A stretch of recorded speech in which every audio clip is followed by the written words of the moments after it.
네, 안녕하세요. 도사이승택TV의 이승태 변호사입니다. 이번에는 지역주택조합 사건인데요. 그러니까 뭐냐면 이분이 지역주택조합에 가입했다가 아마 처음에 납입하는 부담금 있잖아요. 부담금 약정이 후에 결의가 없어서 무효라는 판결이 나왔던 것 같아요. 그러다 보니까 무효면 다 돌려줘야 되는 거 아니냐. 추가 분담금이라든지 이런 분담금을 다 돌려달라라고 했는데 법원이 무효임에도 불구하고 못 준다, 안 줘도 된다. 왜냐하면 너무 늦게 신청했기 때문에 반환 요구가 신의 성질의 원칙, 신의 측에 반한다. 이렇게 판단을 한 거예요. 무효나 취소가 뭐냐면 무효는 애초부터 성립되지 않은 걸 얘기하는 거고, 취소라고 하는 건 유효하게 계약이나 행위가 이루어졌다가 취소를 하는 의사표시로 인해서 소급적으로 무효가 되는 거예요. 약간 다르거든요. 그렇게 취소든 무효가 되면 기본적으로는 없었던 법률 관계가 되니까 주고받은 돈이 있으면 다 돌려줘야 돼. 그런데도 불구하고 당연히 줘야 되는데 신의 측에 반한다. 신의 측이라는 게 신의 성질의 원칙인데 거기에 반해서 뭐 안 줘도 된다, 이런 판결을 한 거라 독특해서 제가 지금 한번 볼게요. A씨가 2015년도에 B조합에 가입해서 분담금을 납부하고 조합으로부터 2015년도 12월까지 사업승인 신청을 접수하지 못하면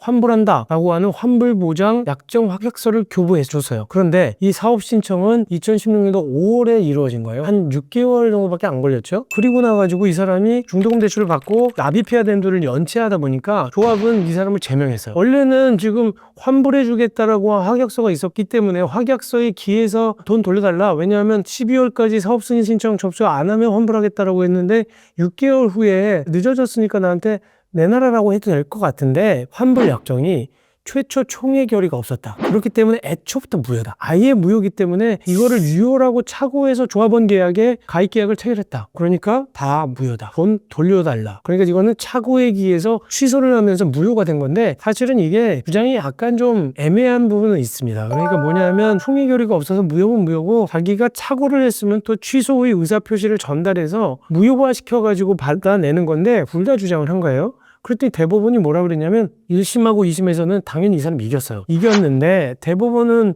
뭐라고 얘기했냐 하면, 제가 이제 환불보장 약정부터 얘기할게요. 환불보장 약정이 총회 결의 없이 이루어졌다 그러면 무효가 될 수 있다. 이건 뭐냐 하면 이 조합이라고 하는 거는 사람들이 모여져 있는 거기 때문에 사단에 계약을 체결하거나 사단에 부담을 주는 행위를 하기 위해서는 당연히 총회 결의가 있어야 돼요. 근데 결의가 없었던 거예요. 그러다 보니까 총유물, 총유 재산을 처분하는 행위는 무효다. 그거는 좋다. 그런데 이 사람이 계속해서 사업은 정상적으로 진행되고 있는 과정에서 조합원이 계약을 계속 유지하면서 추가적으로 내라는 돈도 납부를 한 사정이 있는데, 이제 와서 계약의 무효를 주장하면서 계약 반환을 요구하는 것은 신의 성질의 원칙에 반해서 어긋난다. 이거는 그래서 무효라고 하더라도 반환 청구를 하지 못한다. 판단을 한 겁니다.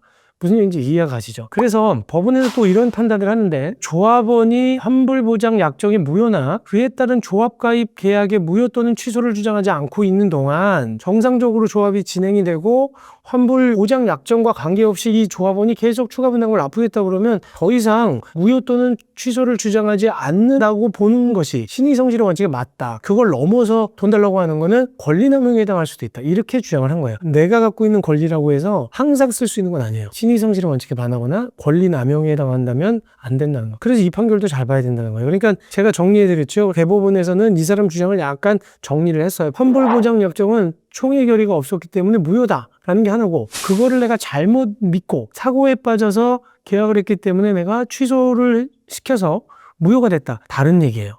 하나는 취소고 하나는 무효인데, 어쨌든 그렇다고 하더라도 돈을 돌려줘야 되는 것이 원칙이지만 이렇게 다른 행위로 인해서 계약이 유지가 되고 있었다고 보는 게 상당하다고 하면 늦게 와서 돈 달라고 하는 것은 권리남용이 될 수 있다. 이렇게 주장을 했다는 겁니다. 그러니까 이 판결 내용 잘 보시고, 우리가 그러니까 명확해야 돼요. 양다리 걸치지 말라는 거예요. 내가 잘못 계약해서 돈 돌려받고 싶으면 달라고 하고 선명하게, 또 하나는 무효라고 하면 무효라고 하지, 무효라고 했다가 나중에 또 나한테 이익이 되겠네라고 하면 또 다른 반대되는 행위를 하면 그 무효 주장 못한다는 거예요. 그리고 이 내용도 한번 참고하셔서 이런 실패를 하지 않도록 당부드리면서 오늘 방송은 이것으로 마치도록 하겠습니다. 감사합니다.